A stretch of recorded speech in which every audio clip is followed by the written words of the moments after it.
this is the 20-year anniversary. It is. Of you winning Tough Enough. That's crazy. That's insane.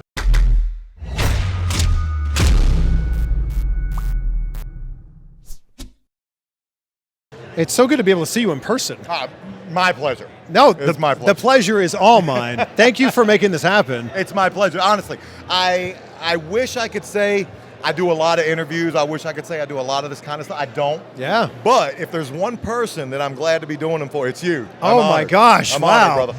Please keep going. Thank you. Yeah, you'd only do this for 20 or 30 more minutes. That's very kind. So thank you very much. And I know you don't do a lot of interviews. So when I saw your name here, we're at Legends of Hamburg in Hamburg, Pennsylvania right now.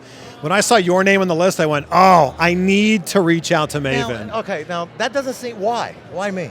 Because exactly what you just said, you don't do a lot of interviews. Okay, all right. And I think a lot of people are watching this right now or listening to this going, what has Maven been up to? Huh. Well, we're going to find out. Yeah. No, I think that a lot of people think that your career was just, you won Tough Enough, right. You had the Undertaker spot at the Royal Rumble, right. And then that was it. You were in WWE for almost 5 years. Yeah, I was. And even after that, when TNA was first starting, I was doing a lot of their house shows. I was doing a lot of shows to get that organization up and running. So, I was in the business for a long time. I transitioned out shortly thereafter, but I'm under no illusion to think of I had the career, of one of the top guys. But I think I had a pretty good career, a respectable career, if nothing else. Memorable for sure.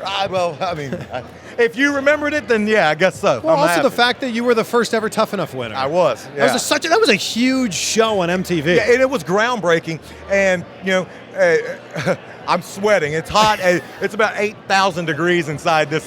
You brought your this bingo Not hall. Even 2 minutes in. Not even. Yeah, we're bringing out the sweat rag. Because it's going to be out all the whole damn time. No, if you think about when the show started, the show, Tough Enough, came out. What was it? It was pre 9/11. So it was like 2001. Yeah. We started filming. They filmed the show.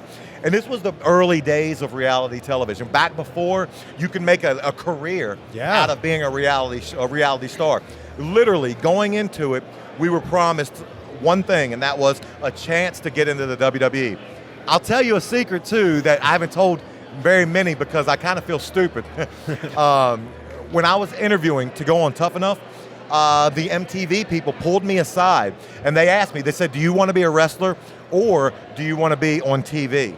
And they offered me a spot on the upcoming Real World or Road Rules coming up. But I was a wrestling fan. I grew up watching wrestling, and that's what I wanted to do.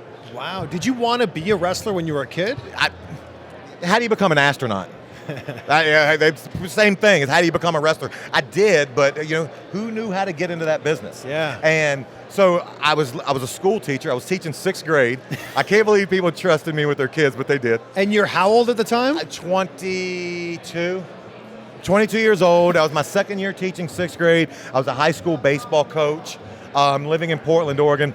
And I was at home with a buddy of mine watching Raw, and Jim Ross came on and was like, you ever wanted to be a wrestler? And I was like, yes, I do. And things fell into place at that point. I made the dumbest video you could imagine. How dumb are we talking? Okay, all right, this is how dumb. Neoprene shirt, skin-tight neoprene shirt, indoor with sunglasses on. I acted like I was reading a newspaper that the person recording the video interrupted. So I put the paper down, and then I went into my spiel. Total heel maneuver. It was just complete ridiculousness. Did you go into it going, the sweat rag is back? Listen, I'm a sweater. I've always been like that. And we're in a bingo hall. I'm looking at an exhaust fan. Yeah, there's no AC in here. Yeah, no AC. No, It smells good though. Did you think that when you auditioned for the show that you were going to get... Not a chance. Really? I almost walked out. We went to New York. It was my first time ever in New York. I flew from Oregon because I got here's an even better one, part of that. Me and my buddies, we play jokes on each other. I'm sure you and your friends do. Sure, yeah. So I'm in my classroom, and the phone rings. And I've got 6th grade going on. And I pick up the phone, and the lady on the other end went, Maven, this is Christina from WWF and MTV. I went, yeah, right. Tell Kirk very funny. And I hung up. And then I called him later, and I was like, very cute having that person call. And he was like, nah, that wasn't me. He's like, I did not, if that was somebody calling you. So I prayed they called back. They did. Yeah. And they invited me to New York. I went, and it was at Times Square when WWF New York used to be out there in Times Square. I get there, and I see, and like if you want to get into steroids later, I'm one of the wrestlers that admitted, yeah, I took them. I took a lot. I love the reaction that it gave me. Probably not great for my health, but I did it. I'm not going to hide that. Yeah. I get there, never taking anything, and I'm seeing all these gigantic, enormous jack dudes, and I'm 205. I'm like, what am I doing here? I almost left right then. The only reason I didn't is because I paid for a plane ticket to get there, and I said, I'm going to see this through. Wow. I was this close to leaving. And then it was like a 2-day process, and by the end of the second day, I was on the show, and at that point, no part of me ever thought I was going to have to quit my teaching job, but I had a plane ride back to Oregon to figure out how I was going to get it done. Did you fly out there going, I am not only going to make it on this show, I'm going to win this show? No. I went out there saying I'm going to go to New York for my first time ever. I'll be back on Monday, class. Wow. That was my mindset. So then when you did get on the show, did you go, all right, this is starting to get a little bit more real? Well, no, once I was on it, at that point. Who did you look at as your main competition? Chris Nowinski. Yeah. And for the mere fact that he had wrestled before, and he was good.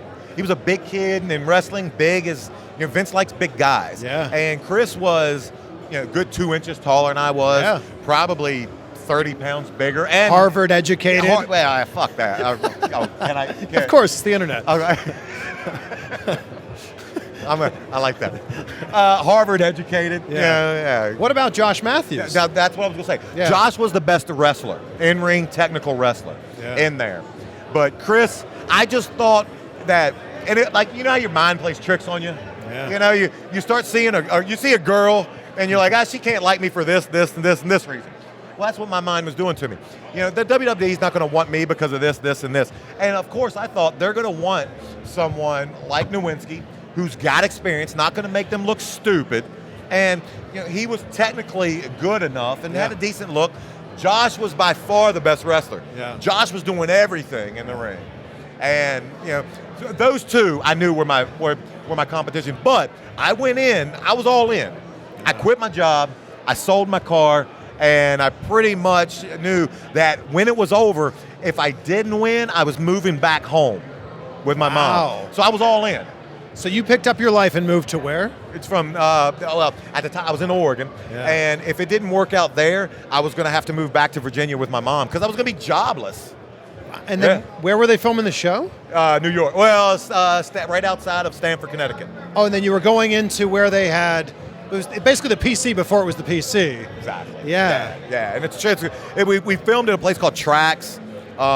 It was right off, literally right 2 miles from where the main office is, or was, the Titan Center. And we were there every day, and we lived in a house right a couple miles away. Yeah. I don't feel like you really had the chance to train as much as you probably should have. Never. Every other Tough Enough winner after you disappeared for a little while, went to developmental. Yeah. I think they kind of went, this is our first reality show star. We want to show off our bright, shiny new toy. They did. Yeah. And I'm going to tell you, I guarantee you there's a couple things that I can say that I know no other wrestler can say. Here's one of them. My first 3 matches ever, were on Smackdown. Yeah. Who else can say that? Everybody else, they're wrestling, places like this or high school gyms, which is good. Yeah. That's how you get the reps in. Exactly. You need to get the reps in. There's some seasoning that has to take place before you know what to do. I literally walked out, and I remember right before my first match with Taz, I'm standing up in gorilla position, the area right before the curtain. I got Vince McMahon, I got Pat Patterson, I got Jerry Briscoe, I got Taz telling me, kid, it'll be all right, we'll be fine. And I've got 30 or whatever thousand people out in the arena. I literally, if I would have been given an option and death would have been one of them, I might have taken it. I was that scared. Wow. I was that scared. If you could go back and change anything or tell yourself something before getting onto that flight to New York, what would you tell yourself? Live the ride. Just enjoy. Yeah. Enjoy every minute of this, because life's fleeting, and time, and especially youth. Now that I'm getting older, now that my my wrestling days are behind me. Those are the experiences like that, excitement like that. That's what we live for. Yeah. That's what makes life worth living. Yeah. And just enjoy the uncomfortable moments as much as you do the comfortable moments. Yeah, because that time probably felt like the longest time of your life while it was happening, and the shortest time of your life when it was done. Now that it's done, exactly. That's the best way to describe it.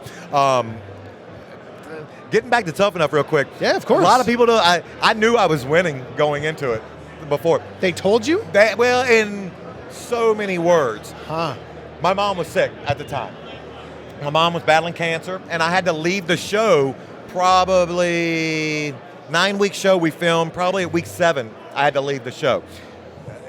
13 people started Tough Enough, 8 quit, which I couldn't get.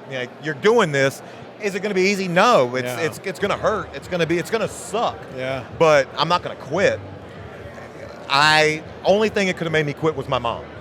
I sit Big down and Al Snow down, and I'm like, listen, I don't want to leave, but my mom's sister literally just sent me a message saying, your mom's in the hospital. They don't know if she's going to make it through the weekend.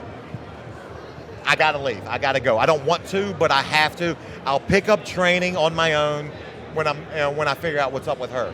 And they told me, they were like, listen, we'll stop the show, right? We'll fly you home, figure it out. And without the cameras there, they were pretty much like, listen, you're our front runner right now. You get home and you get back here. Just don't be a fuck up, and it's pretty much yours. But the fact that they were willing to go, take care of your personal business first. That's and I don't know, like, if people's got beef with anybody, the whole time my mom was sick, and she ended up passing in 2004, when she finally did get really, really, really sick at the end, she was in the hospital for 80 days. The WWE told me, go. You could be with her. You spend this time with her. Checks came every week. Wow. They were like, and they never rushed me back. After she passed, they were like, you take as much time as you need. Yeah.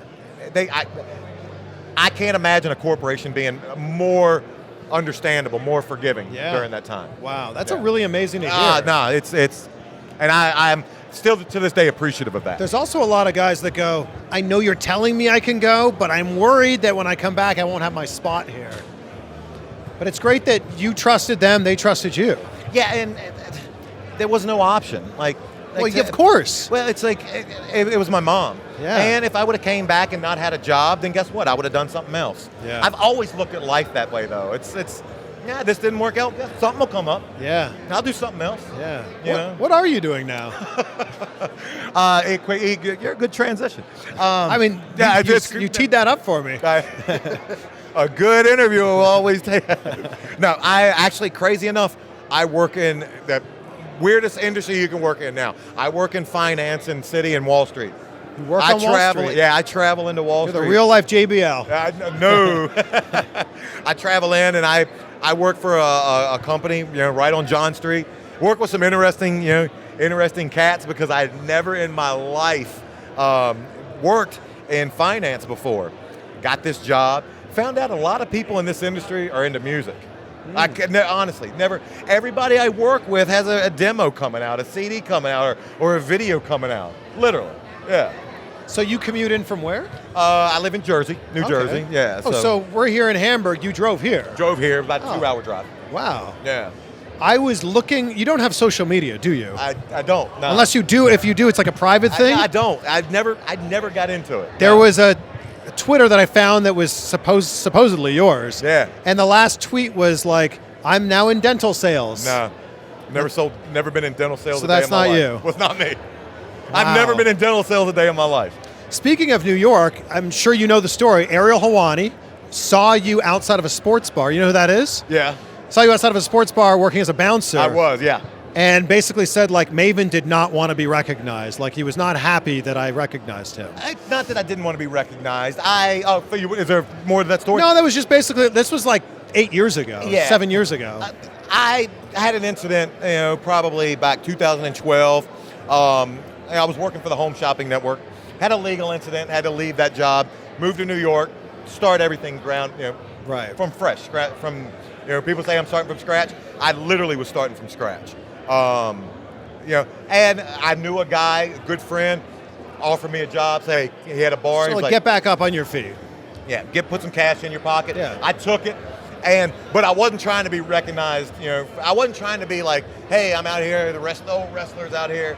It wasn't anything like that. It wasn't that I didn't want to be recognized. I didn't expect to be recognized. So were you almost a little bit embarrassed that you were being recognized? I'd be lying if I would say no, I wasn't a little bit. Of course, I was a little bit embarrassed. Yeah. I mean, within a year, I went from being the on-air host for everything sports related on HSN to I had a life hiccup. Yeah. And now I'm standing on a street, at 3 a.m. Yeah. Checking IDs for somebody to come into a bar.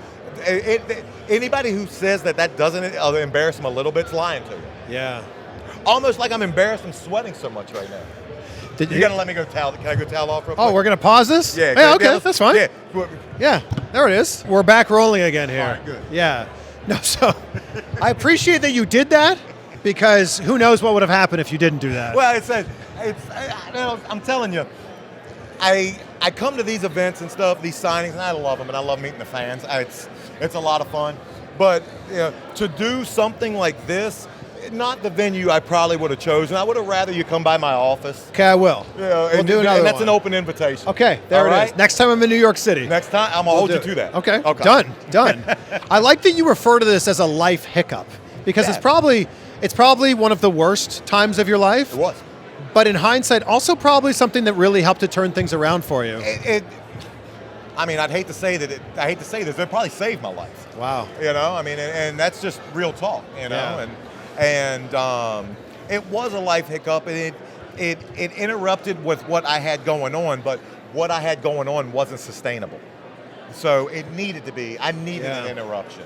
And I've always believed that I can always reinvent myself. With a job, I can always reinvent myself with what I'm doing. Yeah. And I have not landed a great job like that since. However, I'm still here. I'm still able to do stuff like this. You still look great. Oh, God bless you. Thank you. It's true. Thank you. Was it because of wrestling that you were addicted to pills? Oh, well, I mean. That was that where it started? Absolutely. Okay. And it wasn't, wrestling didn't do it, I did it. But, sure. I would have never, and this sound crazy, I wouldn't even take Tylenol for a headache back before then. Bro, I remember the first pill I ever took, I was like, yeah, I'm on to something here. So, is that wrestling doing it? No. Well, were you in pain? At the time I was. I I just had hand surgery, so. Yeah. But then, that's life, man. Man, is it the crazy slippery slope that everyone talks about? It is. One pill turns into two, one turns into two, turns into 30, turns into. I was at when that happened to me, I was taking close to 40 to 50 a day. My goodness. Wow. But here's what's crazy. I could function on them. I could do it and go and do 2 hours. You probably couldn't function if you weren't on them. Yeah, but I'm saying, you're right. Yeah. I could do them and go do 2 hours on HSN. Wow. Yeah. And sell the hell out of some football merchandise. But as you're taking a fistful of these, are you going, this is not sustainable. What am I doing? I wish my brain would have thought that. Of course, deep downs in the corners, I knew that. Yeah. This ends bad. Yeah. That's what I knew. This ends bad, just not today. Yeah. And then the next day, this ends bad, just not today. Wow. And you just put that off long enough, and the next thing you know, you're 3-4 years later, still telling yourself the same thing. This ends bad, not today. Did you think you were going to get caught?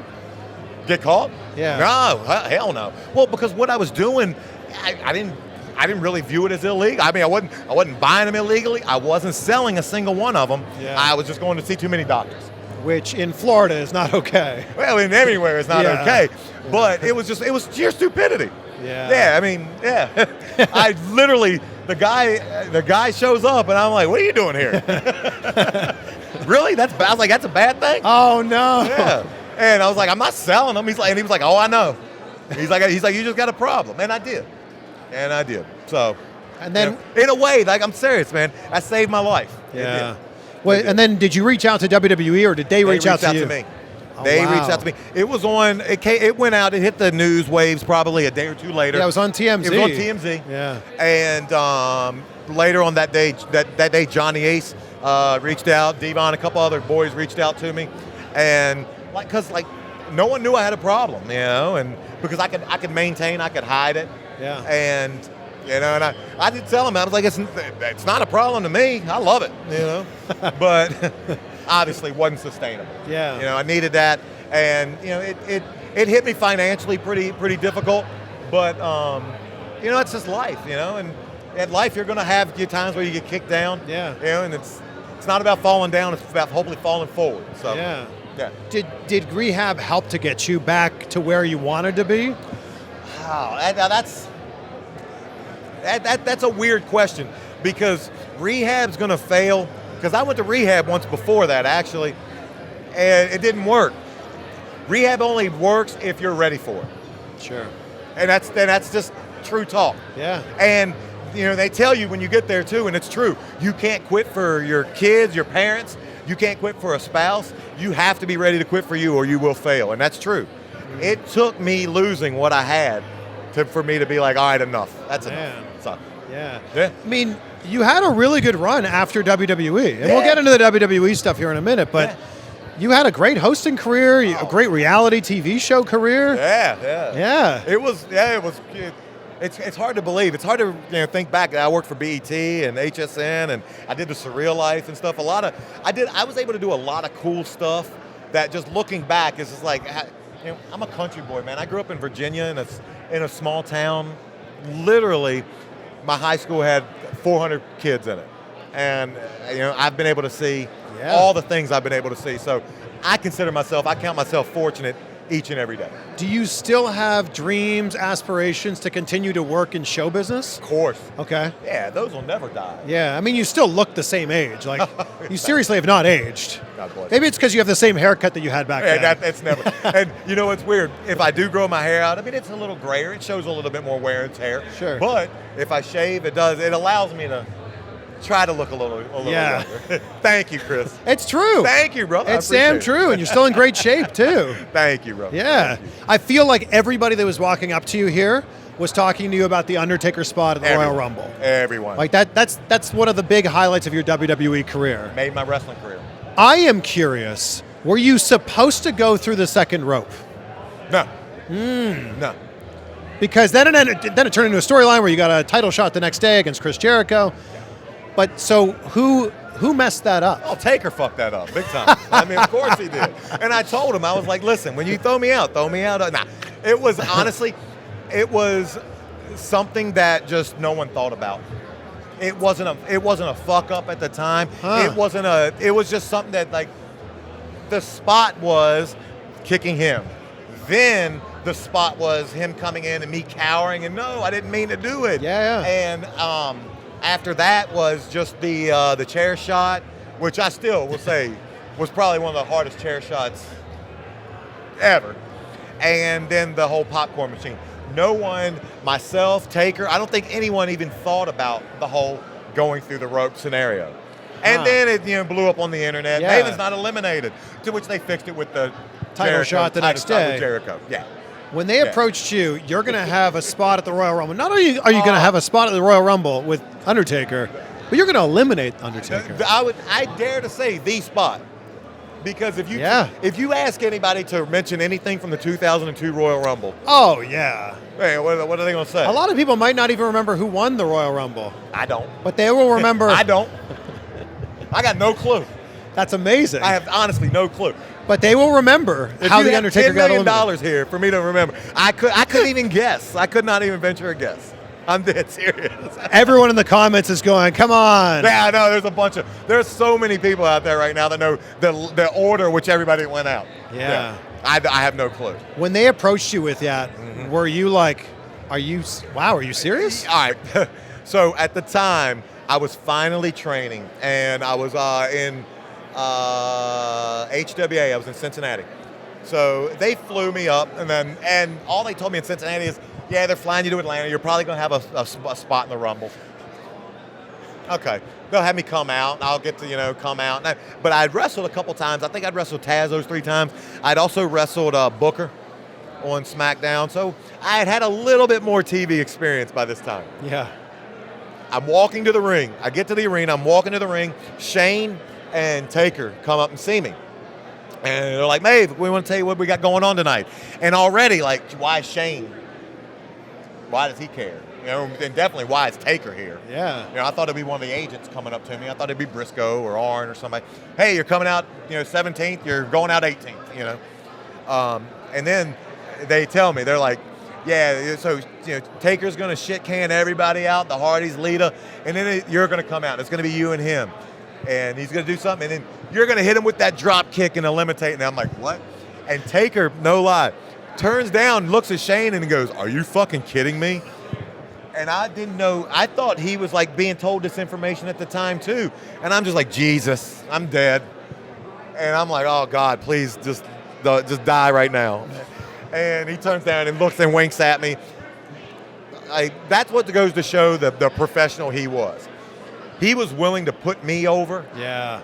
And to do me that favor, but to do the business. Yeah. It wasn't just for me. It was for just the wrestling business, for the Tough Enough franchise. For, if that doesn't happen, do 6 more Tough Enoughs or however many more Tough Enoughs happen, who knows? Yeah.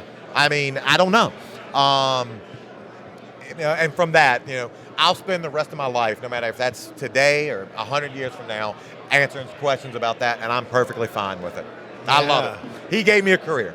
Yeah. He gave me a career. He did. Yeah. And it's that one moment that, again, everybody will always, People forget the stuff you did with Evolution. Yeah. You were in WWE for almost 5 years. I was, I did. I got to do a lot of cool stuff. I mean, how many people can say they have a pinfall victory against Evolution? Against Batista. Yeah. How many people can say that they have a pinfall victory against Undertaker? Yeah. It's. I also thought that you had one of the best entrance themes at the time. Everybody, it's so good. Everybody, I don't love it. Really? No, and it's the saddest thing because it's more, all right, if people bring up the Undertaker thing first, they bring up my music second most. And that's no joke. Everyone loves it but me. And I feel bad because the band is great. It's a good song. It's just, here's what it is. It's a good song. It's just not the song I would have picked for me to come out to. What would you have picked? When I was growing up and thinking of myself late at night coming out, that's not the entrance theme I had in my mind. You know the heart. Listen to it. I do. It just wasn't me. It just, what would I have picked? Yeah. At the time, I mean, I was probably into a little bit more hip hop music at the time. Sure. Or I to this day, I mean, if I need something to get really just pumped to, I mean, I'll go back to old Kickstart My Heart, Motley Crue and stuff like that. Old Metallica, stuff like that. Remember, what is it? Stranglehold, Ted Nugent. To me, that's the best music. That's the best opening music ever. That should have been Maven's entrance theme. I'd be playing it over the loudspeaker right now if that was it. But it's just, and the song. Another thing, I love the song because of how much the fans love it. Yeah. So. Did you think that you ever had a chance in WWE where you were on right there about to do something big and it was just taken away from you? Yeah. I mean, was it taken away from me? I don't know if it was taken away from me, but I don't think they used me like I could have been a lot better. I could have been a lot better on the mic. Yeah. Than a lot of the guys I think that they had that were getting mic time. I think they could have done more with me. Yeah, I definitely think they could have, exposed, just more of my, personality. And because trust me, when I left and I started doing stuff with TNA, I'm a hell of a heel. I'm a damn good bad guy. Yeah. I damn good bad guy. So when you did get released, were you kind of like, they weren't really doing anything with me at the time? No, just next step. What's next? Yeah. Yeah, keep moving. Yeah, all right, you fall. But did you expect it to happen? The release? Yeah. No, it caught me off guard. Huh. It caught me off guard. Yeah, well, I was totally surprised. What was the reason that they gave you? Just a lack of storyline. And I was doing stuff with Simon Dean. I was tagging, and usually when you're in singles and they relegate you to tags, it's never good. Yeah. So I mean, it didn't completely catch me off guard, but I was probably in denial that something's going to come. They're going to figure out. They're going to figure something out to use me with and to give me a good push with. Yeah. And then it just never came Just around. never came. And then, but TNA came around like not long after that. Oh, and guys like Devon and guys that I was working with, Billy Gunn, Jeff Jarrett. They were doing all these shows and making decent money on the side and able to just have fun matches. And they called and I went and I had some of my most fun times wrestling doing that. Just on the weekends doing those shows. Yeah. Yeah. How did you decide that wrestling was going to be behind you? Because it was not long after TNA that you retired. It wasn't that retired. Heck, I did a show a couple weeks ago. So okay. Yeah, I mean, but as far as making all my money in wrestling, retired, fair enough. It just other stuff came, and I mean, I started doing the home shopping network, and that was the best job. It was fun. I went into it as a joke, thinking, I'm gonna sell shit on HSN, and it turned out to be the best place to work. And it was just, I was good at it. So basically, you're saying that other stuff just started eclipsing wrestling. Exactly. Surreal World came around. Yeah. And then you had all these hosting gigs. Yeah, exactly. Yeah. Yeah. Just other opportunities came. Yeah. And when I got on HSN and I'm able to stand up there for 30 minutes and sell NFL jackets, no one's hitting me with a chair, and they're paying really well. Yeah. It's like who's not going to stay there? What do you see yourself as? Do you see yourself as a former wrestler, as a former TV host, as a reality show star, as a Wall Street guy? Definitely not the last two. That's for not. Okay. I'm definitely not a Wall Street guy, and I'm not a reality star, because the reality stars are the people, those guys that are actually making a career, a living out of it to this day, and that's not me. Yeah. Probably former wrestler. Yeah. Entertainer. I don't know. Just think of how different your career would have been if Twitter and Instagram were a thing when you won Tough Enough. I would have been all over. You'd have 1 million followers instantly. I would have been all over. Yeah, instantly. Yeah. Probably that day. Yeah. Yeah, it would have been different. And it's just a different time, though. It is. It's a different time. People value different things now, and I probably missed that by 5 or 10 years. Yeah, because you won Tough Enough in 01. 01. Twitter was like 08, 09. Yeah. Yeah, if it would have been maybe 10 years earlier, I would have been all over that. But, because I used to have a MySpace page. I did have a MySpace page. But with that said, the show wouldn't have been as big on MTV if it was on in 2009. You're right. People weren't watching MTV at the time. Well, and people watch TV, and people take in information different now. People were still watching TV back then. Exactly, and that's what it is. And I might not have had a chance then. The way we bring in information now is it's just different. And so I probably wouldn't have had a show on her then. I probably wouldn't have had an opportunity. Yeah. Because realistically, would I have left a job teaching and that security to go and explore a chance at a wrestling school? Probably not. Yeah. Probably not. I did it because it was on TV. Right. And I did it because I knew it was a fast track to the WWF. Yeah. So probably not. Yeah. A story came out not that long ago where you lost the Tough Enough trophy in a storage locker auction. Yeah.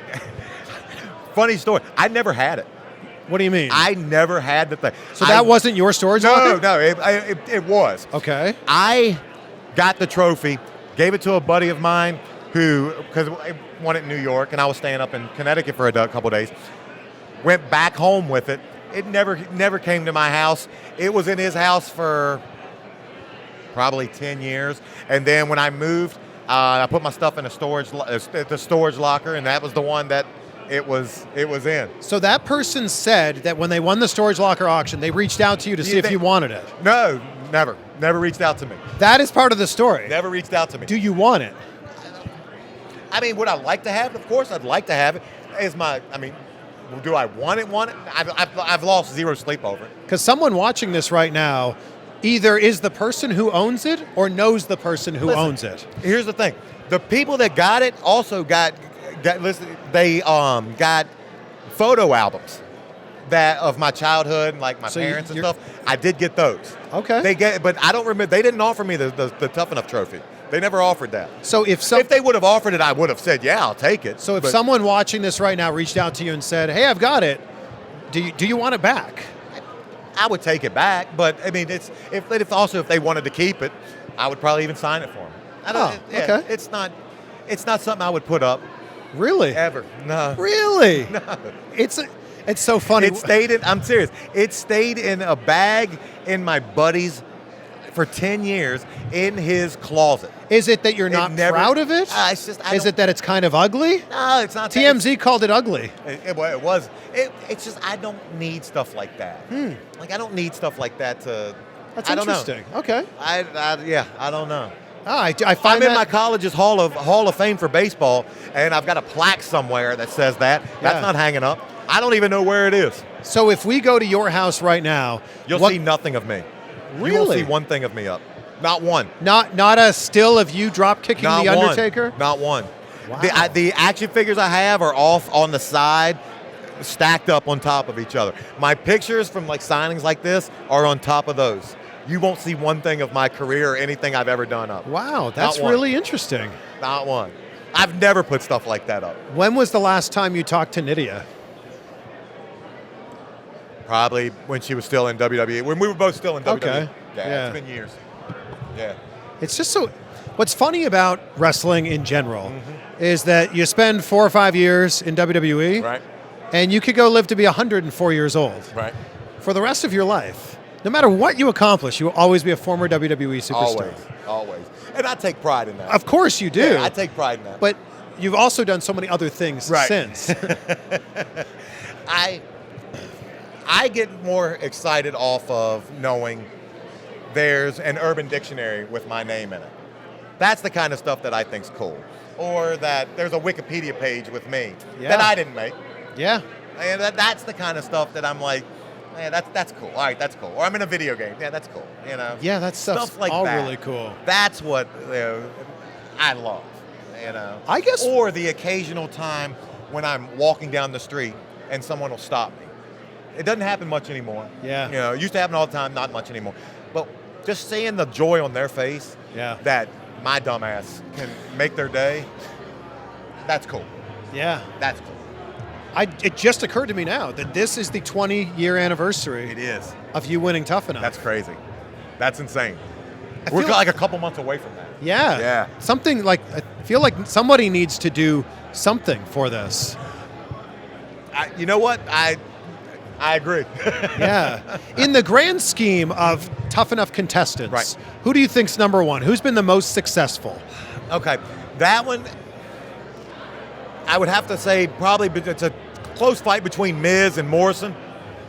I mean, you got two guys that amazing in ring. Amazing, both of them. Miz WWE champion, and probably a little bit of more success outside of the ring. Yeah, you know, Morrison's done it. He's had his success outside the ring too. He's also stayed in WWE the entire time. Right. Morrison has had a very successful career in Impact, Lucha Underground, exactly, and now he's back in WWE. Well, and he's doing some. He's got his fingers wet in Hollywood.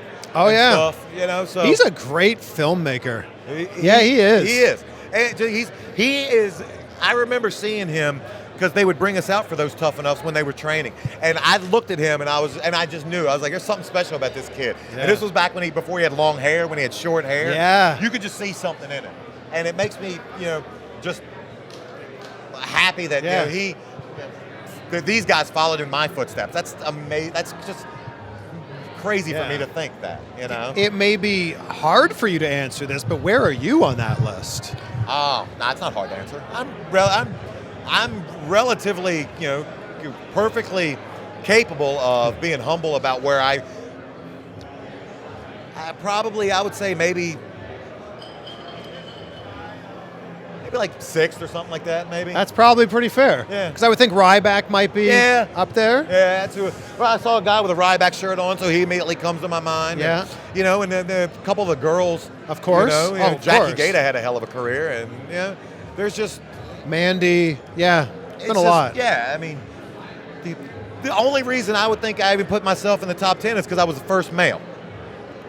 And You know, it's a lot. If I would have been, third season male winner, and I had the career I had. Yeah. No, But first season male, and then you actually did stuff. There's a lot of people who won Tough Enough. I did nothing with it. Yeah, We never saw them again. Agree. Yeah. Yeah. So you actually did something. Yeah. And you said that's hard to answer. That's not hard. That's not hard for me to accept. I did. No. And I did. And I meant maybe it's just hard to put yourself in that perspective. Nah, not at all. You are very humble about all of this. It's true. Yeah. If I can't look at myself and be honest with myself about what I'm good at, or my faults, my shortcomings, or things that I don't meet up to others' expectations, then I'm only lying to me. Yeah. And I'm not gonna lie to myself. Why? That don't get you nowhere. I love that right before we started this, you said, "Yeah, man, let's talk about anything. Nothing's off limits. Nothing's off table. Nothing's off limits." Which I really respect about you. Yeah, nothing's off limits. Because there's been some hiccups in your life Absolutely. that you're probably not that proud of. I'm definitely not proud of. And you don't want to probably relive those moments. That was Gene Stitsky that just walked by, everybody. Yeah. Yeah, if we would have yelled his name, he would have came over. He has a giant beard. That's And too far he now. loves a camera. You mentioned the steroids earlier. Mm-hmm. How did that path begin for you? Was it just, I didn't think I was big enough? I was told, now I won't say who, but I was told that by others that you're in a business now, you weigh 205, we need you up, we need you to get a little bit bigger. Oh, wow. And I listened to that advice. I would have sought that out regardless, Just to keep up. just to look good. But does somebody... My God, if you look at pictures of when I started and then when I Yeah. look a couple years later, it's just night and day. And that's addictive.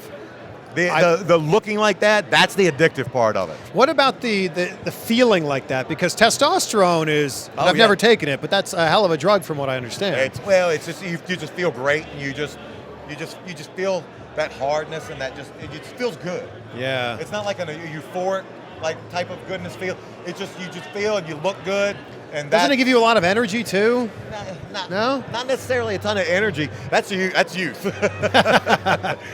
But it's just, and it also becomes a psychological edge too, because I would go to the gym, and if I was on stuff, I was like, all right, I got to get my money's worth out of this. And then when I wasn't on stuff, I'd be in the gym, I'd be like, what am I doing here anyway? I'm not on anything. We don't have to name names here, but when you're starting to go down that path, does someone go, all right, Maven, you're going to need this much test, this much trend, this much Winnie? Actually, I did. I had a doctor that was telling me that. Yeah. Wow. Yes. Okay. Yeah, I did. Man. And I was getting good stuff from good pharmacies that was being shipped to my house, completely legal. Because it's being prescribed. Being prescribed, yeah. That's scary. It is. It was. Wow. And if I was to run you through how easy it was, I've bought vehicles that were harder. Well, that does not exist anymore. It does not. It's certainly not there. Maybe it exists somewhere else, but... Yeah, no, not. And that was one of the things that I guess had to change in the business. And I mean, you look at guys now, and they just look different than we did. Yeah. Not even me. My guys. Some of the guys I worked with were just physical specimens. Yeah. And it's a different business now. Yeah. And it's probably good for guys' health. Yeah. And because guys during my days were dropping like flies. It's like true. literally, I can name countless guys that I wrestled with, and then they're gone now. You know? It's sad. It's very sad. It really is. I mean, you remember Test, one of my best friends. When I moved to Florida in 2008 for HSN, first guy I hung out with, and just, to think a couple months later he's gone. Wow. Just needless deaths. Yeah. There's a rumor out there that you are somehow related to Conan. Is this actually true? It's not true. No. I've heard it too. Yeah. I mean, unless I don't know about it. I feel like you would know about it. I figure I would know about it. I just feel like I just had to ask. No, Maybe someone can clear that up on the Wikipedia. Hold up, is it on Wikipedia? Yes. I said I had a Wikipedia page. I haven't even read it. Oh, I think it's been so long since I read it. I think it's on the Wikipedia. I'll have to check it. I'll have to check it out. Just a few more questions because I want to be very respectful of your time and also want to be respectful of everyone else here. Yeah. When you were when you won the contract, you're basically thrown to the wolves. What was the best piece of advice that someone gave you when you were about to make your WWE debut? All right, it wasn't the debut. Okay. Here's a good story, though. WrestleMania 18, Toronto. I was there, by the way. Get out of here. Yep, I'm from Toronto. Oh, okay. I was sitting there 26th row, mainly for Rock Hogan, but you also won the Hardcore Championship there. I went in the Hardcore and left the Hardcore Championship. Yeah, that's right. And you bring his name up, so I'll finish the story with him. Best advice I ever got, and it calmed me down. So, WrestleMania 18, Toronto. I'm backstage, again, scared to death. I mean, there's 70-some thousand people out there. Yep. Rock sees this. Maeve, come here. So I'm like, yeah, sure. Go up to him. I'm thinking, here comes, I'm going to get words of advice from the best. He goes, hey, no one's really expecting much out of you, so just do the best you can. And he turns around and walks away, and I'm like, what the fuck was that? And he turns and winks at me, and that calmed me down. You know, that just that one little joke. Yeah. Like, yeah, fuck it, just go out there and have fun. Yeah. And now, if I see somebody to this day that is nervous or what can you tell me? I'll say the exact same thing. Just do the best you can. No one's expecting much out of you. Wow. Yeah, just calm them down. Try to calm them down a little bit. It worked for me. Where were you watching Rock Hogan? Actually, we had got a. At that point, I was done. I was third match. No. Where was I for that? I want to say I was backstage because I had either just got done filming my spot with Christian where I rolled him up and acted like I drove away in the cab, or I was about to do it. I think we had already done it, but I was watching with everyone else back. Well, you know, you've been backstage. Yeah. Have you seen how they have the cameras, the television monitors set up? Yeah. I was back there watching with the rest of the boys. And I'm sure everybody was around. Everybody was gathered around it. Yeah, I mean it's my favorite match of all time. It's two legends, you know. Yeah, so good. Yeah, because besides being a wrestler, I'm a fan number one. Yeah, I'm a fan first. Yeah. So, yeah. I want to thank you for this. This has been great, and I feel like we could talk for 4 more hours. But it's been my pleasure. This has been great. I end every interview with the same question, so I will ask this of you. Okay. I start and end every day with gratitude. Okay.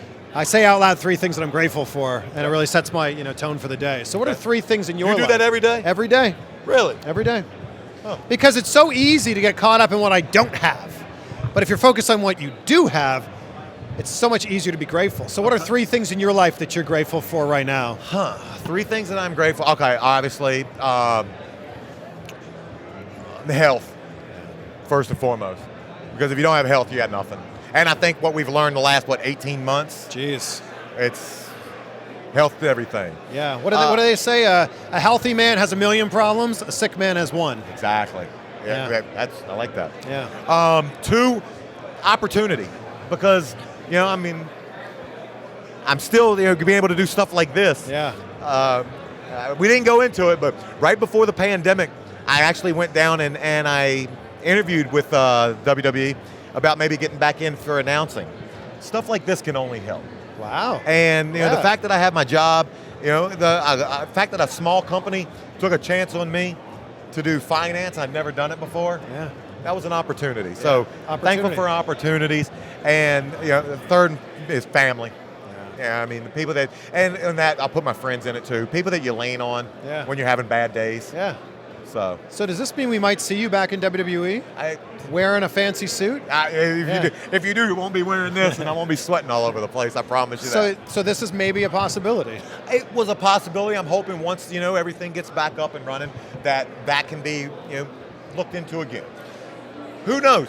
But if it's not, I'm happy doing what I'm doing. I hope to continue to learn and just get better at that. Yeah. And I promise the next time you see me, you'll see me with a smile regardless, either way. You're always smiling. You have this huge energy, this amazing charisma that's so magnetic. Oh, thank you, bro. Likewise. It's true. Likewise, Well, brother. I just feed off of yours. That must be it. Thank you so much, brother. My pleasure, brother. I love this. My pleasure, brother.